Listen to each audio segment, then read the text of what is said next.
Friends, family, collectors, welcome back to Chatting with the Comic Community. I am your host, TM.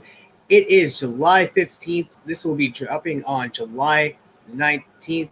Guys, like I said, this is Chatting with the Comic Community. This is where I take some amazing community members, bring them on here, and get to know their comic story, what they collect, what they read, everything nerdy about them. And I'm super excited for my guest today.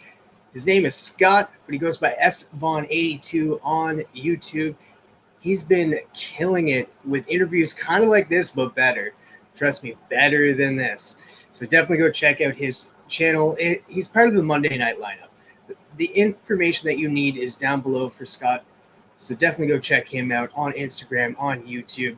He has already hit 1K. He's been just driving his YouTube far and beyond. Like I guarantee you, by the end of the year, he will be at 2K. But enough of that. Let me bring out SVaughn82.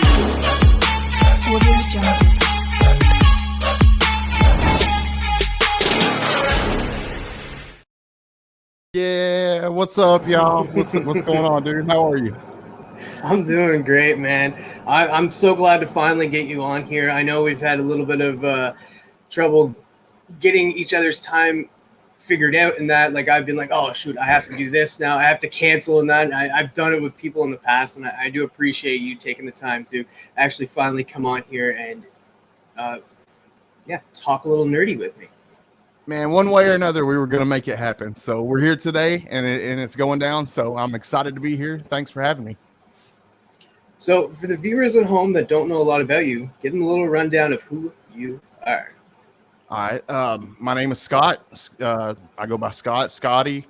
Vaughn, SVaughn82, whatever you want to call me. My channel name is SVaughn82. I struggled with addiction, mental health issues for years. Got cleaned up. Needed a hobby, needed something to help fill the void, and something fun, something healthy. And so I turned to comic books, and it's been an awesome hobby. It's helped me turn my life around and stay on that steady, good path. I've met so many cool people in this community, and just thoroughly enjoyed the hobby.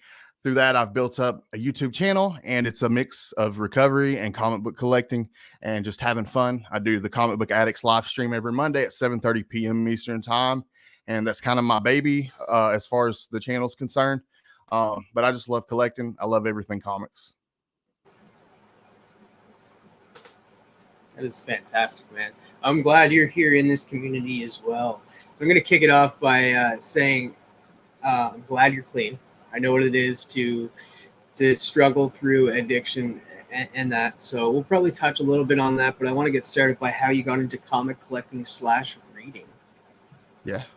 Cool. Okay. Well, when I was a very small child, like 5-6 years old, my mom would buy me, like back then they had spinner racks in grocery stores, and you could buy comic books on the magazine racks in grocery stores as well. And we would be going through the grocery stores, and I liked to read as a kid. I was one of those, I guess you could have called me an almanac kid. I was one of those kids that always wanted to read like Guinness Book of World Records books. I just loved reading. I loved comic books. So mom would get me comic books as a way to kind of get me reading and keep me occupied while she's running her errands. And so I had developed a love for books like The Thing issue 1 and certain books like that from very early on in childhood. Then, like I grew out of it eventually. And through my teenage years, I always loved Marvel. I still loved the characters. And I always kind of loosely kept up with the books. And then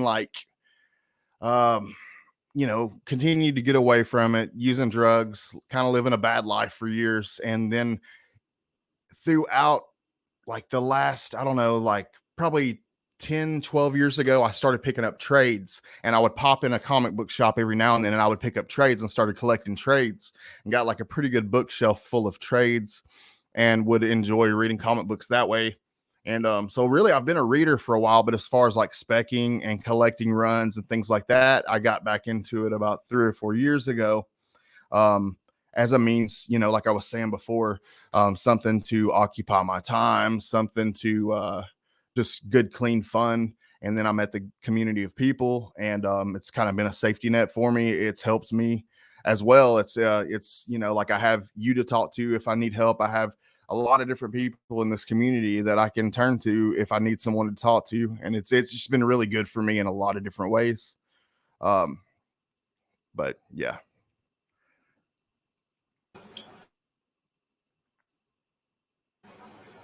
Sorry, and I had the mute issue. I was like trying to unmute myself. I was like, come on now.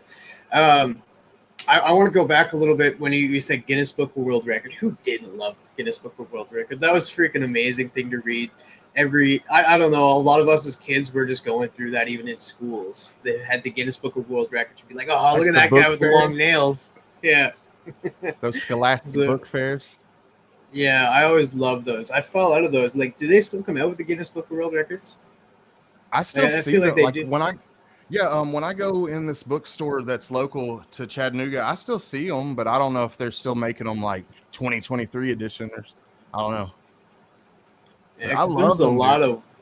There's a lot of weird stuff that you'd see in those books. Like you'd be like, oh no way. Like what is some of the weirdest thing that you see in one of those books? Just I don't know, just like keeping up with the crazy records.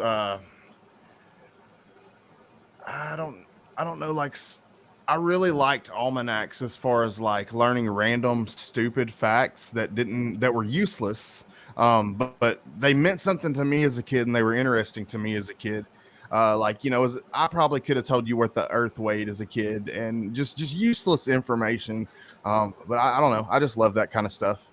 There was so many, I don't know, I can't remember, it's been so long ago since I've actually read one. But they were good books, man. They were awesome. Do you remember any specific records from the book? I just remember the long nails, the very tall guy. Like there was a very tall guy in one of them. The long nails. The long nails were gross, dude. Looping. Yeah, I was like, how can you like?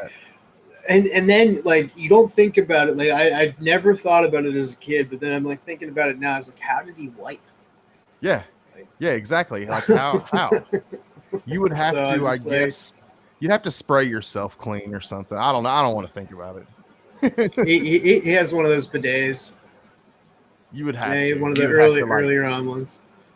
Like water hose yourself. His wife must have been going through hell. Oh my god, man. So you mentioned earlier that like you were in the drug scene for a little bit, and then how you say you changed one addiction for another. I know I'm calling comic collecting an addiction, but it's a healthy addiction in that if you get something out of it, you get joy out of it. You get to read. Like it's making us read. We're reading. It's something. a much lesser evil, busy. Man. Yeah, it's definitely less. Definitely. I mean, if you even want to refer, I hate to even refer to it as evil. It's not at all. Comic books, God bless comic books. Like I love them to death, but it's done nothing but good to my life. But I don't know. Like I guess there are certain aspects that aren't good for you. Over obsessing about, if you let FOMO get to you in certain things, which I try not to anymore. But I have let it get the best of me like anybody else. Yeah, same here. Like I think I want to say like I spent, and I know I'm gonna get some flack for saying this. I've spent $100 on a 9/4 slab of Stars and Stripes issue number 0, and that was me not really specking, but like wanted in my collection, was willing. Like to me, that was worth it. And so I was like, I'm gonna buy it. It's a 9/4. No, it's not a 9/8, but it's the first appearance of Courtney Whitmore, Stargirl. I can hear CJ now, like not Stargirl. No, but man, I was willing to pay for it. Yeah, I mean, if it's worth that to you, good for you. Like, I'm glad that you were able to get it in your collection, dude. I'm not knocking you for what you paid for it. I'm glad you were able to add it to your collection if it's worth it to you. Yeah, I don't think I've ever gone anything over that, but like, yeah, FOMO does get the best of us. I think where FOMO really hits mostly is like if you especially want that in your collection and then it sells out way too fast. You're like, damn it, I wanted to read that. I wanted to have it in my collection. And that's the thing about us. Like we try. We do obsess over that. We're like, okay, I need that specific comic in my collection because I can't be like issue 1, 2, and 4. I need that third one. I need that complete collection. And that's where we over obsess, definitely, for sure. But it's definitely better than where we were at when we were doing drugs. Yeah, and like we have, like I was saying before, we have each other to fall back on. If I feel like I'm getting ridiculous, I can hit up you, or I can hit up Marcus, and be like, hey, they want this much for this book. Would I be crazy if I paid that? And usually, like, one of you guys will smack some sense into me and be like, no, don't pay that. If you can't get it for this, just don't walk. And like, talk some sense at each other and help each other out. It's a beautiful thing. It's a good thing. Definitely a good thing. And what I find too is everybody's specking over Marvel, nobody's specking over DC. I've been sneaking in there and getting some DC keys before they even go up. Like just before the announcement of Damian Wayne, I snuck in there and got the first cameo appearance of him slabbed for like $25. So. Awesome, dude. Well, that's cool. I pick up DC keys if I spot them. The problem with me is and I'm sure we'll talk about this as well. Like I'm a little more Marvel heavy. I have a lot more knowledge when it comes to Marvel books. So it's like if I see a DC key, I'll grab it for sure. And I definitely have an appreciation for DC Comics. Absolutely. I just don't have the knowledge in DC like I do Marvel. Yeah. What I tell everybody too is like you want to get like really DC, like some DC love, is like utilize your library and pick up trades there if they do have trades there. That's how I read. That's how I read Animal Man and fell in love with it. That's how I read the Umbrella Academy, iZombie, all of the like I started reading the Sandman from there, and then I picked up Sandman trades and that, and utilize your library. And also DC has some fantastic animated movies that kind of go hand in hand with some of the actual trades that came out, like Batman Year One, Batman The Long Halloween, Batman Hush. They might have their own little spin on it, but it's still really good. Batman or Flashpoint was fantastic as well. So definitely worth checking those out if you ever wanted to get more involved in DC to get to know some of these characters, because I do love the animations. What are they streaming on? Do you know? Like, what do you watch them on? I haven't watched any in a while. Like I usually wait until they come out and then watch them. Gotcha. But I know that they're all on the Max, like the HBO thing. Yeah. But I don't have Canada doesn't get HBO. It doesn't get the Max. Oh. Wow. So okay.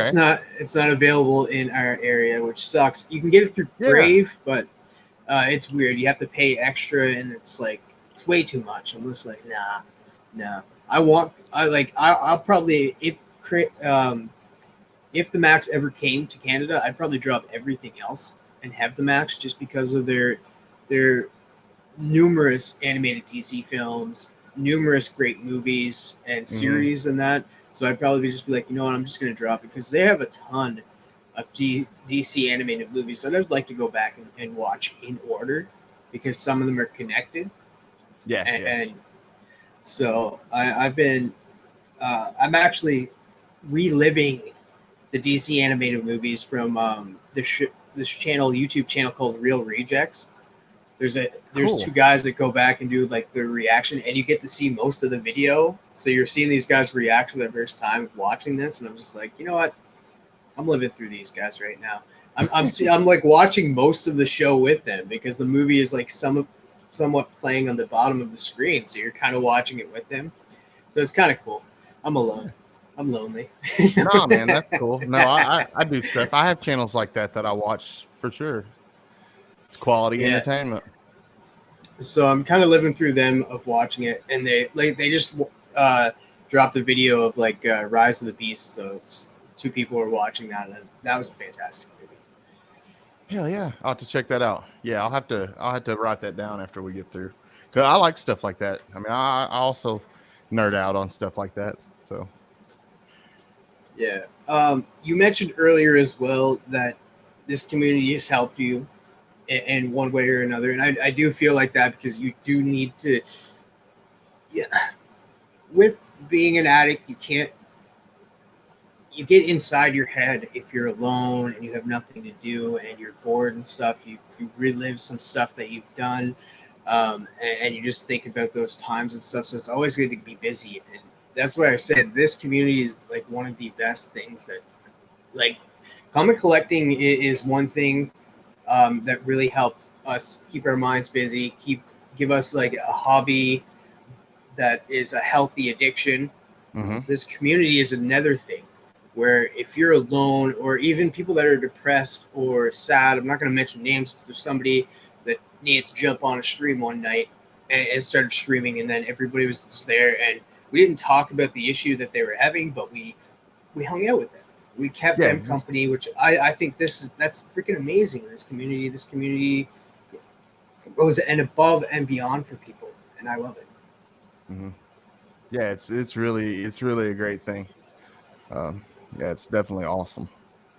So how And how has this community affected you as a person? oh man, it's kind of completed something that I've always looked for, but kind of maybe found in a negative way. I don't know. I've always kind of looked for a sort of brotherhood, a sort of companionship, a circle of friends, people that would have my back, people that would share knowledge with me, information about life, share good things and bad things. And I feel like where I was turning to bad places to try to find that most of my life. I feel like I found that in a good way with the comic book community. Um, like I've turned to you guys for everything from just like personal issues to like today prices on a book, trying to make a trade on like my first ever book with a Mark Jewelers insert, just to to add one to my collection, to have one, like just everything from just personal matters to comic book stuff. I have this brotherhood, and I have this family, people that have my back and look out for me, and it's really, when I say that they've been a safety net, it really has been. Like there's been days when like I've had rough days and I felt like giving up, and like I've had you guys, and I've had my channel to hold me accountable. I feel like there are certain people at this point, um, in where my channel's at, that there are certain people that could possibly depend on me having the live stream on Monday. So it holds me accountable. So accountability is a good thing, right? For us addicts, having to be accountable for something. If you care about it, it keeps you in line. Um, just so many things, man. I could go on forever, but it's benefited my life in so many ways. And right now, I'm trying to get to the point where I can give back. Honestly, honest to God, like I'm a person that has a really big and good heart, and I have really good intentions, but I'm also a person who stretches myself thin and over promises sometimes. But I really want to. I have these good intentions in my heart that I want to bring to fruition, and to be able to do that, I need to um, try to go ahead and get monetized and set up, and like I have some really good things planned for the future.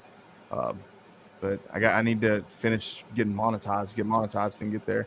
So we're working on that though. I'm not like super far, but we still got a little ways to go.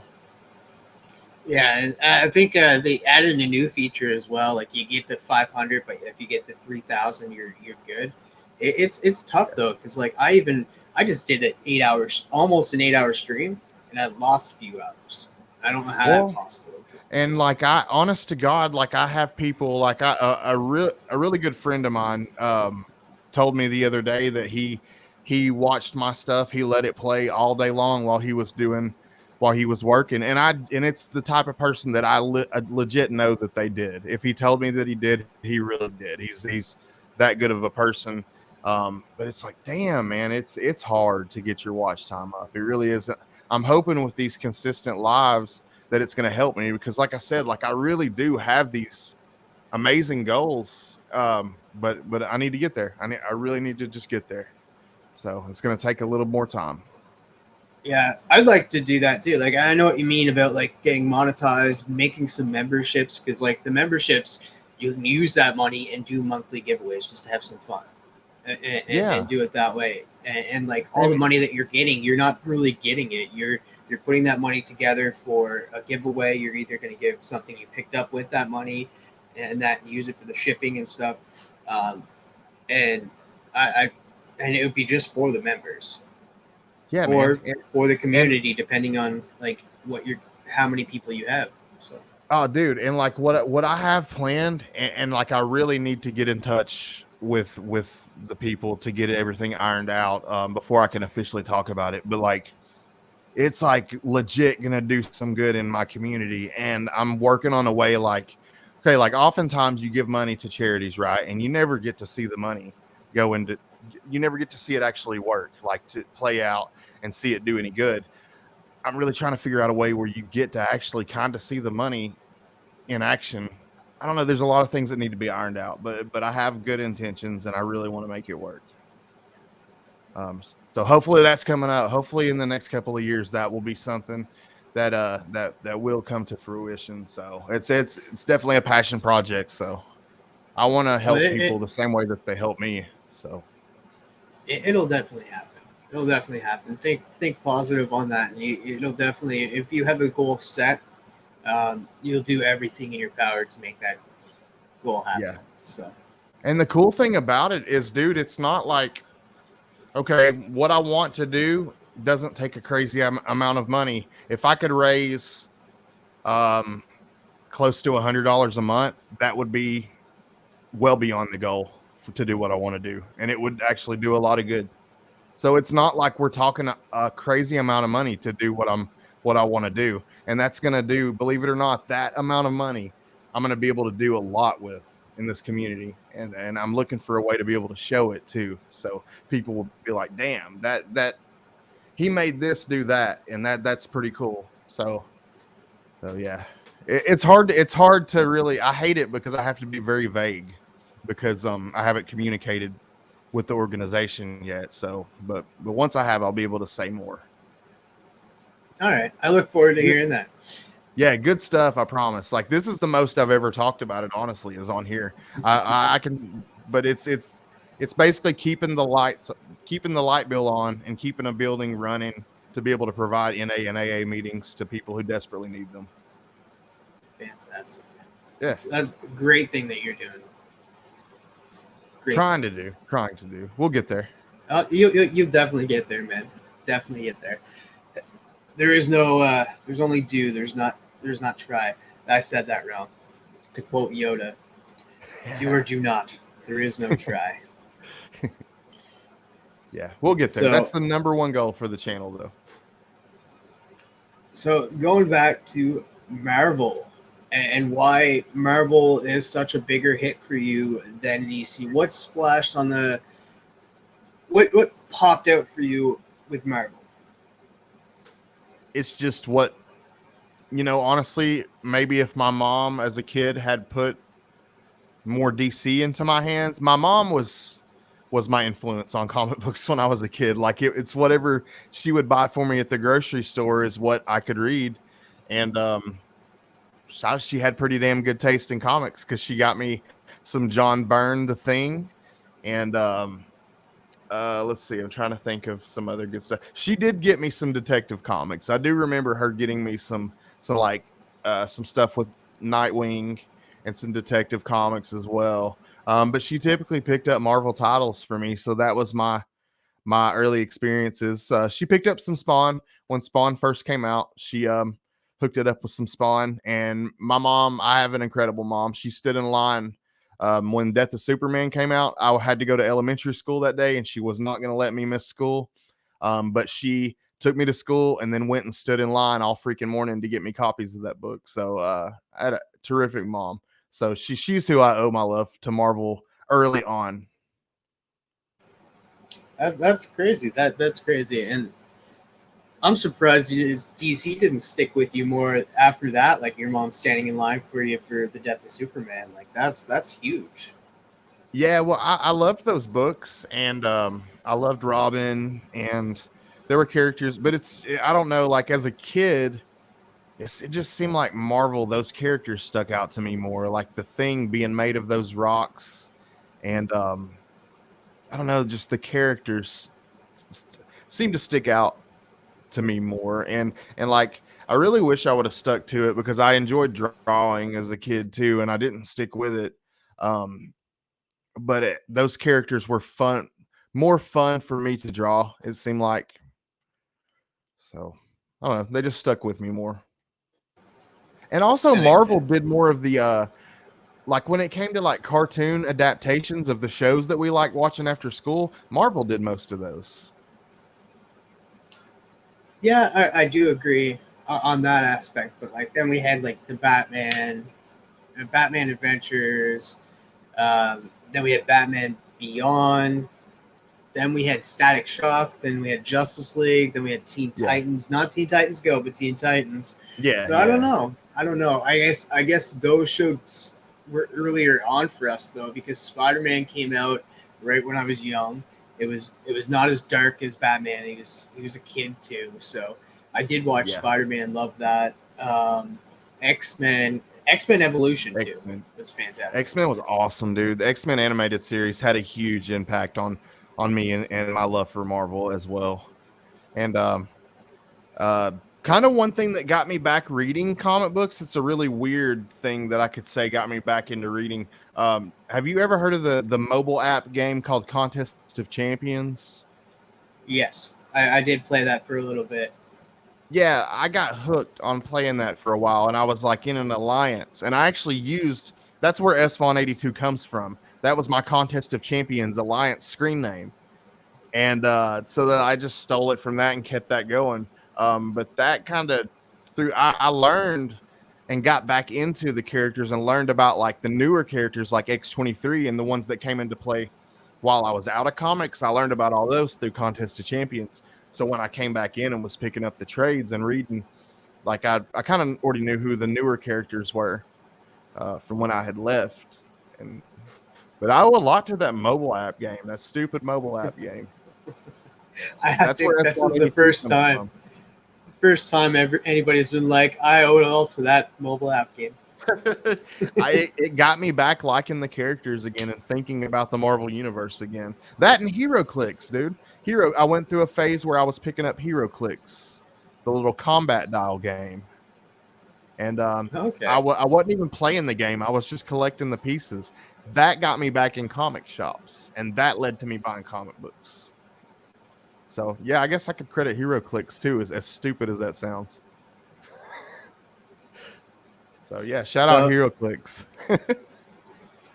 so you touched a little bit about it, but I want to know like some of your favorite. Like you did mention X Men, but I want to know a little bit more of what you grew up loving with cartoons. It doesn't have to be just be comics; it could be overall. Um,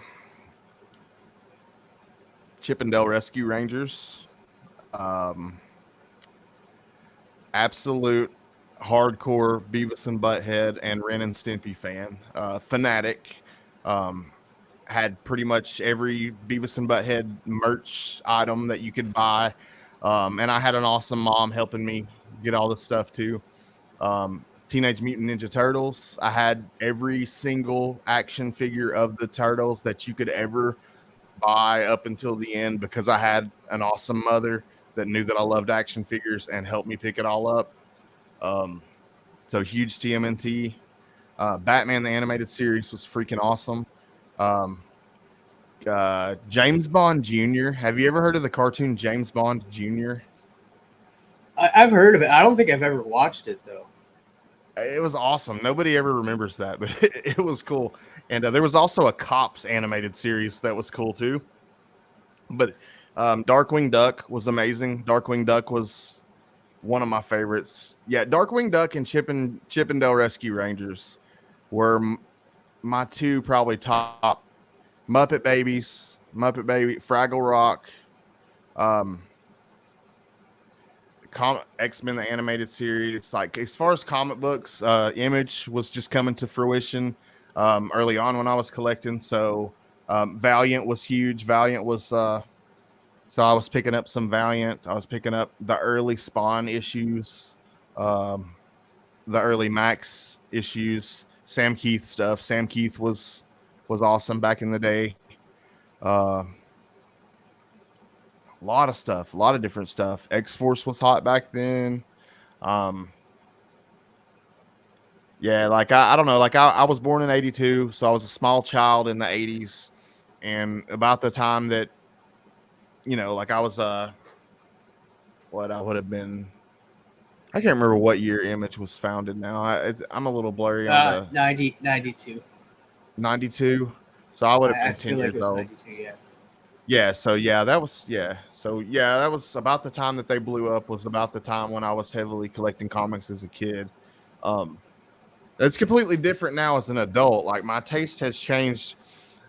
My taste has stayed the same in a lot of ways, but it's changed in some ways too. I would say I collect a lot more obscure titles and obscure characters as an adult. Hey, I did like some obscure characters as a child too, though. Where Beckerman is the world's #1 speedball fan, I too was a huge speedball fan as a child, and I was the only kid that I knew that liked speedball. And New Mutants too. New Mutants were cool. Um, I was a huge Nightcrawler fan. I was an idiot as a kid. I don't know if other kids pretended as much as I did, but I would pretend that I was Nightcrawler and pretty much go throughout the whole day like I was Nightcrawler. And yeah, I was probably an Just idiot. flipping. Yeah. Like I'm teleporting shit all through the day. People probably thought that I was a different kind of kid than You would have been my best friend as a kid. Like, I like this guy. dude. I was teleporting yeah, I was a crazy kid, man. I was really crazy. I would have like wear a ring and pretend like I was a planeteer and like I had like the fire ability and shit like that the whole day. And Uh, vivid it, imagination. I don't know where. yeah, I don't know I where. loved having an imagination. Me and my friend, like, I'm gonna name drop him because he's probably not watching. And we were kids. So his name was Nick. We used to play like that and just pretend random shit and stuff, and Okay. just random stuff come to our brains. Did you ever play X-Men? And if you did, who were you? We've never played X-Men. We always came up with random characters Oh, and, okay. be like off of stuff. We actually at one point, because we were huge into Pokemon, like we thought of a Pokemon movie where we were like just like the Pokemon movie that came out. Just saying, we Yeah. were 10. This is 20 plus years ago. Just saying, Pokemon or Detective Pikachu, except it would have been called Pokemon, and we would have had like Jesse and James and that. But we were the ones who were like, yeah, we need to have like the Pokemon here, like the cartoon versions, but us as live action and stuff. And we were like pretending that it was a live action movie. So, Ah. yeah. Yeah, we would I would pretend to be Nightcrawler. He was always my go-to. And my very best friend Emery, I called him E. That was his nickname. But he would pretend to be Wolverine. So it was Nightcrawler and Wolverine running around acting stupid. It was a That's blast, awesome. man. Wouldn't have it any other way. Heavily into comic cards as a kid too. I loved comic cards. I remember like Marvel cards. That's how I got introduced to some characters. Like my first interaction with Spider-Man 2099. I Mm-hmm. had no idea that he was a different character. I just was like the look of him on the card. So like I'd look at him and be like, Spider-Man 2099 is the future Peter Parker. In my head, I was Yeah. just a kid. I was like, yeah, this is Peter Parker. Well, I and didn't know like, until okay, years later. a lot like me and you were talking about earlier. A lot of kids liked reading the almanacs and learning information. You could look at the back of the cards and you learned like all the abilities, their ratings, where they stacked up compared to each other, just all kinds of different cool facts about them. There's like stupid facts like the Aunt May card that had like the how many pies she could make in one day, or I don't know, something. There was just funny stuff on them too. But they were fun. They were a lot of fun, man. I miss those. Yeah, me too. Like the good cards. Yeah, the good ones. The good ones. Nothing against the cards coming out today. Oh wait, I don't think there is. I have some DC cards. I didn't. They're all right. I like the. I did some shorts for them, but they're not. I don't know. They're different. Cards are different. They're double meaning now. Like you have to have an app on your phone. Like for those DC cards, I was like, nah, I'm not doing all that. I just wanted the cards. But I also won them, so I was like, I wasn't complaining. I don't know. So Like, speaking, go ahead, man. Sorry. Go ahead. No. Go ahead. Finish your thought. Oh, I was just gonna say they don't seem to have the same nostalgia, the same like exciting feeling when you open up the new cards that the old ones had. Maybe it's just because we're old now. I don't know. Yeah, it's still not like I don't know. Like I like collect comics. I collect some figures, which since we're on that topic, like that's what I wanted to lead into is like figures. Like because cool. you're a huge figure collector. You collect a lot of those Marvel Legends, and what else do you collect? I collect That's the main thing that I collect is Hasbro, Marvel Legends. I love, like okay, compared to, and I do also collect these as well, and I have a bunch of them. The McFarlane Toys DC Multiverse, they're awesome, and I love how detailed they are. The cool thing about Hasbro and Marvel Legends is you can get like every character, even the most like the smallest, most unknown character. They make pretty much all the characters, so you can build up this massive universe. And I've got a pretty good start. But I collect mainly the Hasbro Marvel Legends. I do McFarlane Toys, DC Multiverse are amazing. NECA Toys do pretty good. Teenage Mutant Ninja Turtles. I have a few of those. Um, I enjoy collecting Lego, and that's something that like me and my son enjoy doing together. Um, he collects Lego in general. I predominantly collect Marvel and DC Lego, like the different characters as minifigures. I love that, and I will buy different Marvel sets. Um, Funko Pops, I collect exclusively Marvel and DC Funko. I don't do like just random characters. I only collect Marvel and DC characters. And I have a few Diamond Select statues. Uh, but I collect all different kinds of stuff, comic cards. Just a big collector of a lot of different things.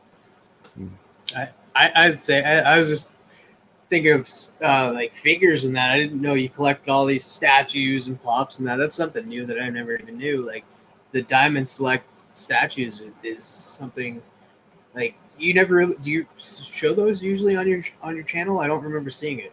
Well, it's not the big massive like I'm not Jim Min. It's not like the big massive like they're like like that big, like the $100 ones, not like the massive like $1,000 ones. Oh, But any statue is still cool just to see. Yeah, like, I don't know if you've ever know Mad Spidey. Mad Spidey does a lot of. I think he does unboxings of the Bowen. Sweet. Nah, I haven't seen. I need to check it out though. I only have a couple. I have one for Beta Ray Bill, and I have one for Dark Phoenix. So they're both awesome though. The last one I bought, that Beta Ray Bill's pretty sweet. I bet like there's some amazing details that go into those statues. Like I know Todd McFarlane does a fantastic job with his figures, but like you can't get as much detail as you want as you can on like a statue. So that's pretty cool. I don't own a statue. Like the closest thing is that Spawn there. So well, what I do is like I do a lot of trading. There's a comic shop here in Chattanooga, and it's not even my favorite comic shop, honestly. I'll be 100% honest with you. Probably my least favorite comic shop. But as far as like working with me and giving me store credit, they treat me the best, honestly. Like they actually, if I'm trading for straight up store credit, they do me pretty well. So a lot of the bigger stuff, it's not like that I even save up or do cash money. I'll trade like a box of filler issues or something towards it, and they usually do me pretty well with store credit. So that's how I got the Beta Ray Bill. oh, nice. And that's how I got the book that I picked up today, which I just happen to have here. This a book I'm happy to add to my collection. But this is the one it has a Mark Jeweler insert, and it's a newsstand. So pretty sweet, and I wouldn't have been able to afford it just straight out of pocket, just cash money. But I traded some stuff, just filler issues that I had extra, and did it that way. So that's always an option if you have a shop that will allow you to do it that way, and they won't rip you off.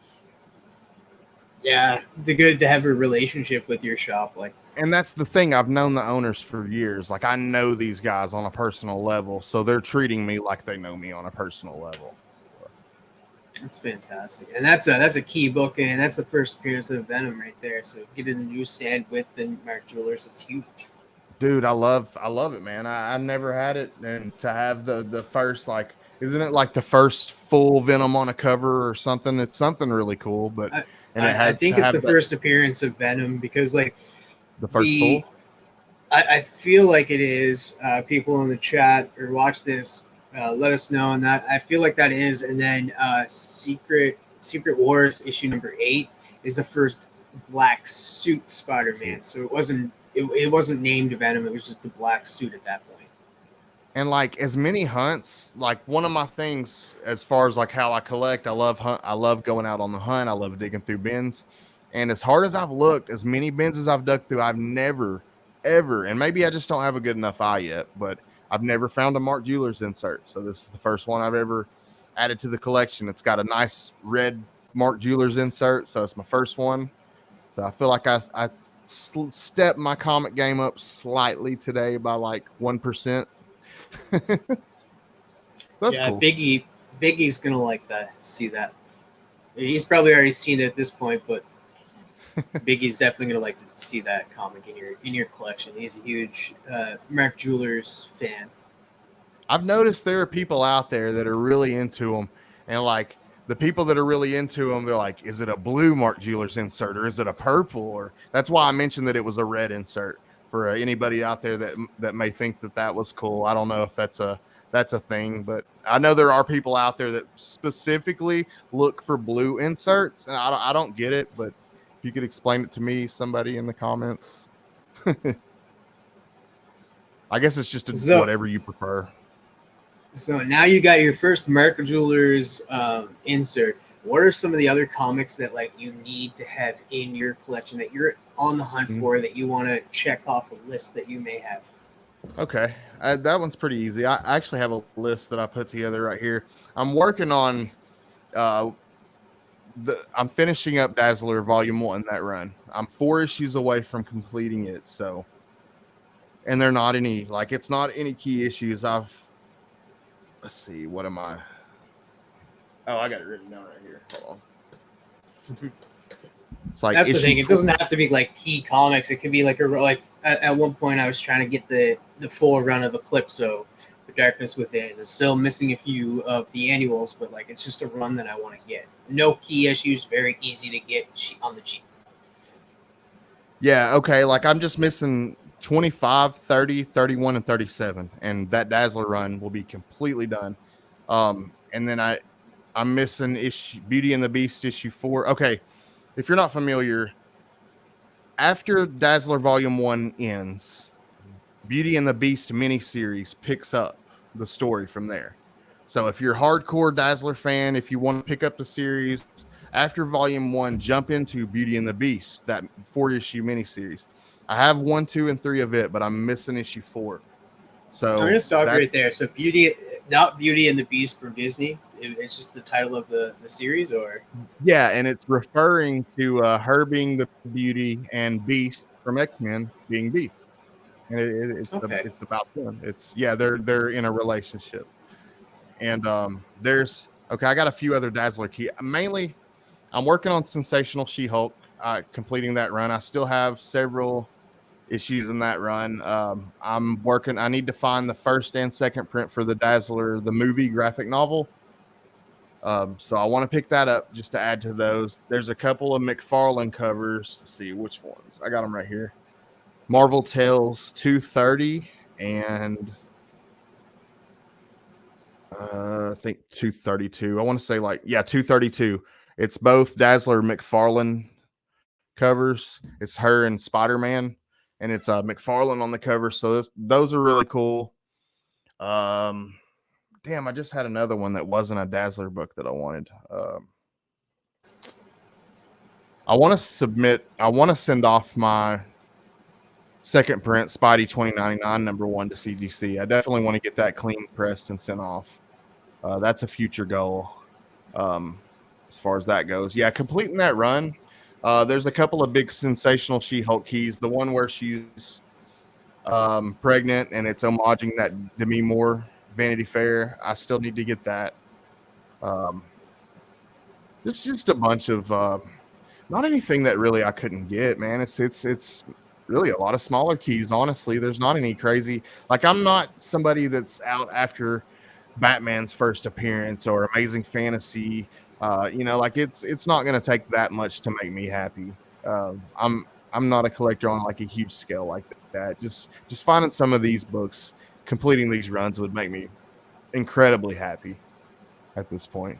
So, and just small little steps forward in my collection, man. Like the first Mark Jeweler insert that I got, that's a small step forward, man. It's not a huge step, but it's a step forward. So, just and enjoying it and having fun doing it along the way and making mistakes and learning from those mistakes. I found some amazing Golden Age books, and the more information I find out about them now that I've sold them, the more I realize that how incredibly big it was of a mistake to sell them. But yeah, I found some like really amazing early Golden Age books, sold them, and turned around and bought modern keys like a dumbass. I walked away from a Coyote 11 just because it had a slight fold on it that I didn't like. It wasn't perfect, so haven't seen another Coyote 11 since in person. And I'm not a person that goes to eBay a lot. I like to find them on my own. So that's, just like I didn't pick up an Animaniacs first appearance out of a bin the other day, and that would have been a freaking awesome find. It's not worth a lot, but like to find the Animaniacs first appearance in a comic book would have been freaking awesome. I didn't grab it because it said Christmas special on the front. So I'm like, it's not really their #1. It's their Christmas special #1. No, it was their first appearance, and I freaking walked away from it just because the Christmas special threw me off. And it's like a live and learn thing. You live and learn, and I'm having a blast doing it, man. Yeah, maybe if you go back, it might still be there. You never know. It's not. No, I went back. I went back. I have went back 10 times since then, and I have went through every book trying to find it. It's not there. Just wasn't meant to be. It's a live and learn situation. Yeah, I do want to go back though, and what is your fascination with Dazzler? I have a fascination with when I think of a time period that I'm the most nostalgic for, it was definitely the 80s and maybe like the last couple of years in the 70s. I don't know. Something about the 80s was, and maybe it's just because I was a kid during then. That's probably what it is. But it was an awesome time. I love the way that the world was back then before the internet. If I could give up all this crap and go back, I honest to God, I would. I don't know. I miss the way that the world was, man. And it's probably just because I'm an old effer now. Like I'm just getting old. And things are changing and evolving like they probably should. But I don't know, man. I miss the way that things were, and I'm the most nostalgic for that time period. So like with characters like Dazzler, she is a pretty good representation of, I feel like, the late 70s, early 80s. Like when you think, if you could think of like a female character to represent the late 70s, I think Disco Dazzler pretty well represents the era. And they used to do like little homages in that run. Like issue 33 is a Michael Jackson Thriller homage, a throwback to that video from the 80s. And just man, I don't know, I just super nostalgic for that time. And those Dazzlers, some of those covers, the issue 1 cover is one of my favorite covers of all time. And it's not because it's like some crazy like Alex Ross masterpiece. It is a beautiful cover, but it's not the most beautiful cover I've ever seen. It's just something about it. There's so much nostalgia to that cover for me. So, and yes, definitely a good representation of the time period that I love so much. I get that, and not knocking that you like her either, and that everybody has a character that they love and stuff. May it be like a C, a D list character. Who cares? Like it's for some for some reason or another, that character is one of their favorites. And I do agree, And nostalgic hits you. and she has a very interesting, the way that she came into fruition, or came to be, is a very interesting story. If you've never, if you're watching this tonight and you've never researched how Dazzler became a character and how Marvel and Casablanca Records got together, it's a really cool story. There's probably somebody's made a video here on YouTube about it. Check it out. But she actually, it was a collaboration between Marvel and a record label. Is how Dazzler came to be. So kind of crazy. That was awesome, man. I know. I think I only know one other person in this comic community that is a huge Dazzler fan, and that's Gary B. Gary B. Yeah. Yeah, me and Gary B share a passion for, I'm not a huge Conan fan, so we differ when it comes to that. Although I do have an appreciation, but we love a lot of the same female characters. He also, I think he also loves She-Hulk. I know he also loves the various Spider Women. I love all the different versions of Spider Woman, from Julia Carpenter, Jessica Drew, Maddie Franklin. I love all of them. He also loves Silver Sable. We're both Silver Sable fans. So yeah, Gary B's, we got similar tastes with the female characters. Shout out Gary B. That's shout out Gary B. Name dropping.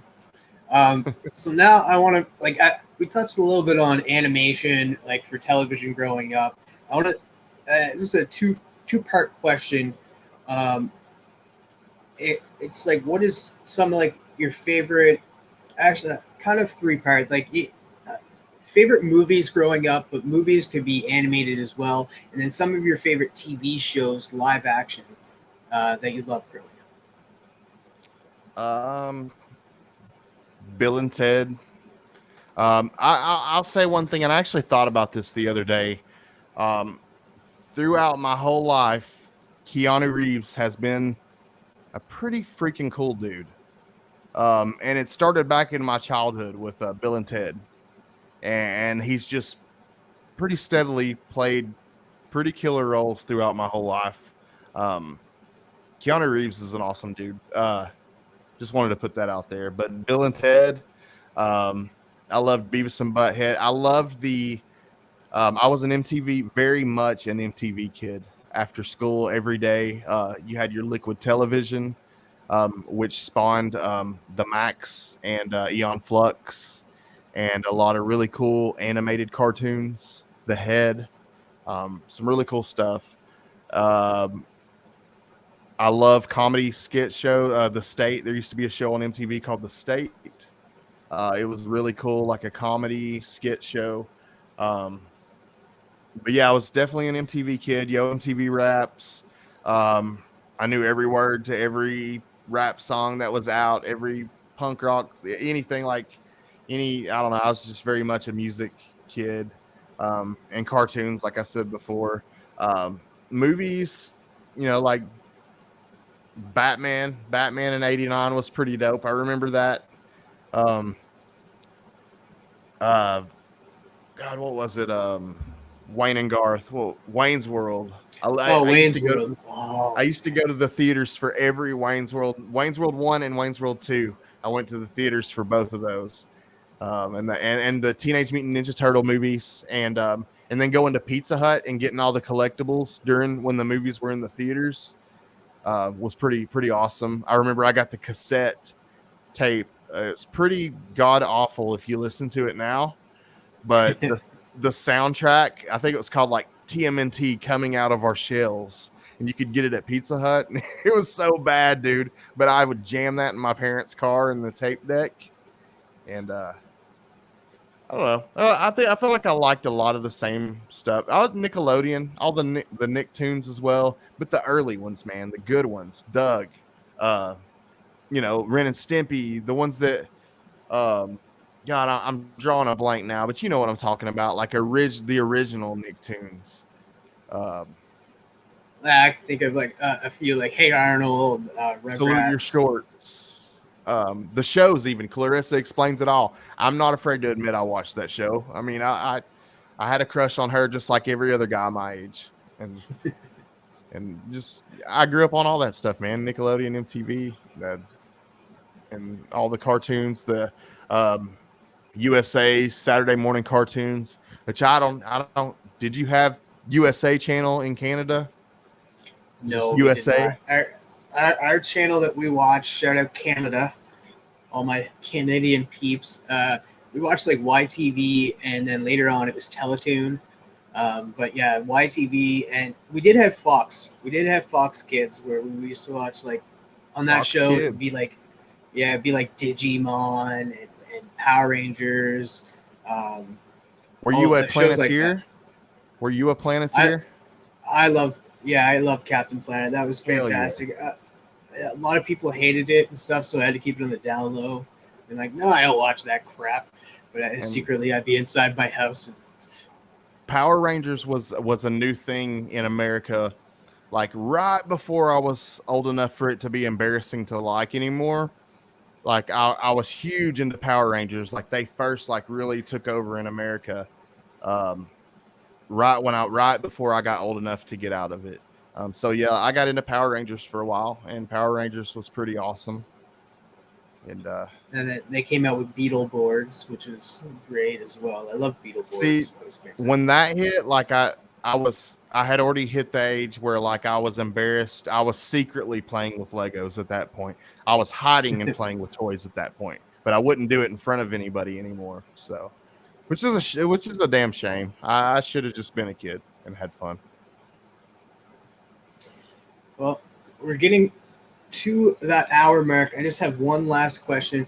Um, uh, let's make this a two-part question. I want to know. First question is, I want to know what run, and it can't be Dazzler because everybody should go check out Dazzler anyway.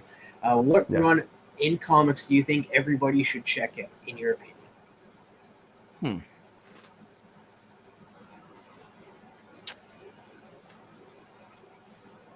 I'm gonna just someone who's never checked out comic books, or like who am I recommending it to? Because I would probably Just a series that you absolutely love that you think everybody should read, in your opinion. hmm,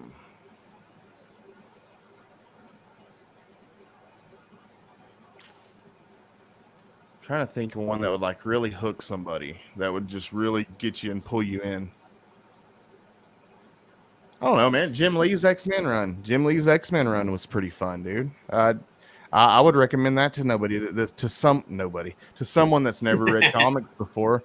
I'd tell them just to pick up X-Men 1 and check that out. Check out Jim Lee's artwork and check it out as you read. Check out how it complements the storyline.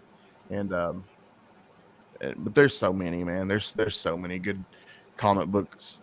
Secret Wars was amazing. Secret Wars is, and I know like it probably gets mentioned a lot, especially now that we got a movie coming up. But Secret Wars is a classic storyline, man. It's and probably my favorite one. And this is another one that gets thrown around a lot, but I'm really telling the truth. This is really my favorite. Was the Infinity Gauntlet and Infinity Wars with where they had all the doppelganger versions of the characters. As a kid, I loved both of those storylines, Infinity Gauntlet and then Infinity Wars with the doppelgangers. Both really cool stories. There's so many though, man. So many. I didn't mention Toxic Avenger. I freaking love Toxic Avenger, y'all. Um, yeah, Toxie. That's somebody I collect and enjoy collecting. So I need to throw that in there too. That's an obscure character that I love to collect. And horror. I freaking love horror. I'm always going to recommend horror to anyone. So You're always dropping like a lot of horror comments on your IG page. yeah, dude, I've been blessed, man. Like I always tell people to tell everyone you know that you're a comic book dork and that you collect, and let people know how much you love it and show the passion. And you never know who's got comics sitting around. And, found this dude who has an amazing horror collection who's now slowly unloading it on me because he knows that I love them. And it just goes to show you just got to let people know you love comic books. One of those Comic Tom things. So last question is, I feel like I already know the answer before I'm even asking it now. What character would you like to see on the big screen that hasn't been on the big screen yet?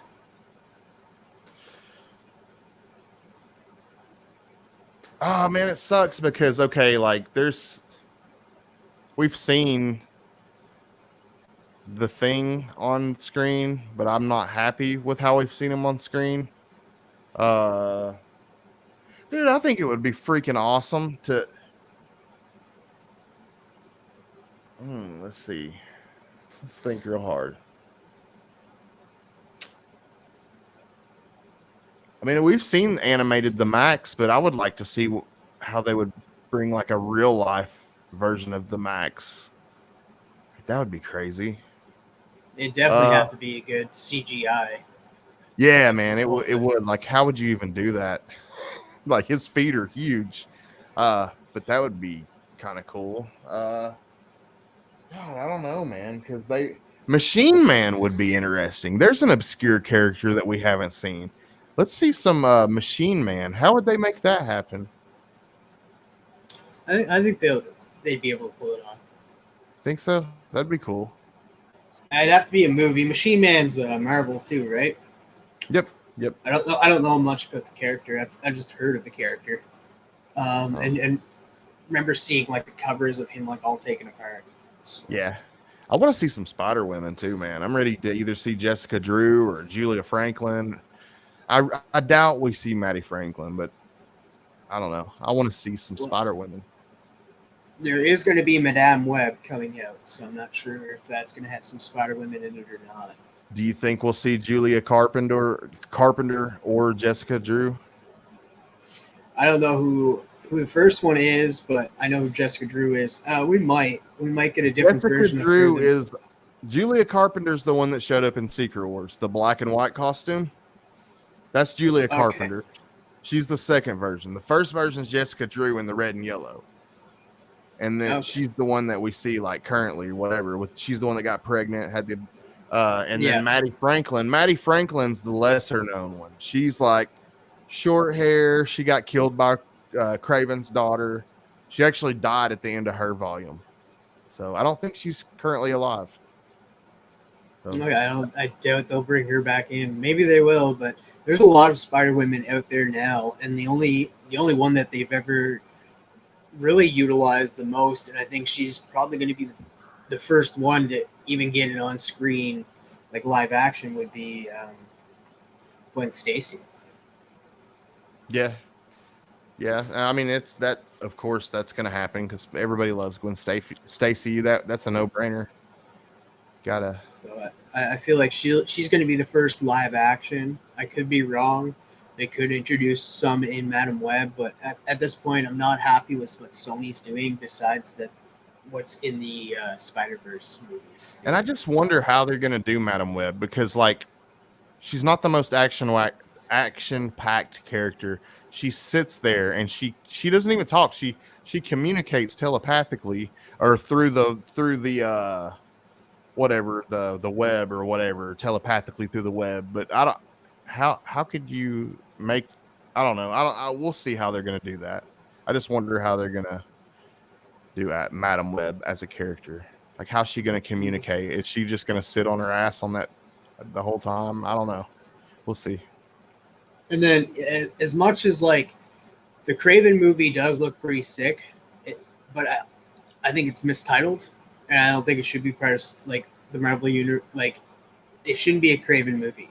It looks sick as a freaking fantastic movie that they could have created and made the title a different thing and not based off of Craven the Hunter in the comics, because it does look like it would be a cool, let's say, I don't know, let's call the movie Wild, where a guy gets bitten by a radioactive tiger and then tries to go after these people. I'd still watch that, but like you you're gonna piss off a lot of people by calling it Kraven the Hunter when he's out hunting humans and doing this weird stuff that Kraven never did. Yeah, I don't know. It looked okay. I'm not really necessarily looking forward to that one so much. But I'll tell you what I am thoroughly enjoying is Secret Invasion. Secret Invasion's been Man. episode 3 and 4 really ramped it up, and I'm really liking that so far. I do. If anybody's watching this and has not seen, I do a weekly Secret Invasion spoiler review on my channel. I did not like. I liked this episode, but at the same time, I'm like, it ended too soon. It felt like it ended too soon. Is when it started to get really, really good, it ended. And I was like, that was my drawback. It was a very good episode, but at the same time, I'm like, I needed more. Well, I should probably tell you that I'm extremely biased when it comes to Samuel L. Jackson. He's actually from here in Chattanooga. He's a Chattanooga hero. He's a hometown hero. So I'm always gonna rep Samuel L. Jackson. So I'm always gonna have his back, and I'm probably biased, but I think it's been great. That's awesome. Well, man, I just want to say thank you so much for joining me. This has been a fantastic hour-long conversation. I got to know a little bit about you. Hopefully, the viewers at home got to know a little bit more about you as well. Like I said, his Instagram is down below. His YouTube is down below. Go give him a follow. He's dropping amazing comics daily on his YouTube, on his Instagram, and dropping amazing videos on his YouTube channel. Some shorts as well. And he's part of the Monday night lineup with Between the Lines. 22 Comics. We got Carlos Comics. We got a ton of people. Izzyverse, NYC. Mm-hmm. So, and great crew. We're actually going to get more collaboration done now because we're actually part of an Instagram group now. So yeah, man, it's going to be easier. I think that's going to help. I think it's going to help a lot, dude. I think that's going to help us stay tighter with the communications. So, but again, thank you so much for joining me, man. Like, tell the people a little bit more about your YouTube channel and what you do over there for those who are just catching the end. Yeah, man. If you're not familiar, SVon82 on YouTube. Do a lot of comic book related content. I drop shorts daily. I try to drop a regular video every week, and it's going to be like comic book related, possibly toy related every now and then. I slide some toy stuff in there. Possibly some recovery stuff every now and then. My baby for the channel is Comic Book Addicts live show. Like he was saying, it's part of the Monday night comic book community lineup, and super proud of that. But it's every Monday night at 7:30 p.m. Eastern time, 4:30 Pacific. I think it's 6:30 Central time. But we do comic book related and recovery related shows with guests from TM Nerdy. He's been on a couple of times, actually. Travis, he's been on a couple of times. To awesome creators of comic books, writers, and awesome artists as well. So try to get a good little mix of people on that live stream. And that's my baby, and I put a lot of effort into it. So I'd love to have you guys on Monday night and check it out. Again, thank you so much for joining me today. And thank you, everybody who's been watching this. Make sure to give it a thumbs up. Subscribe if you're new to the channel. Share it out with your friends. And as always, my friends, stay freaking nerdy.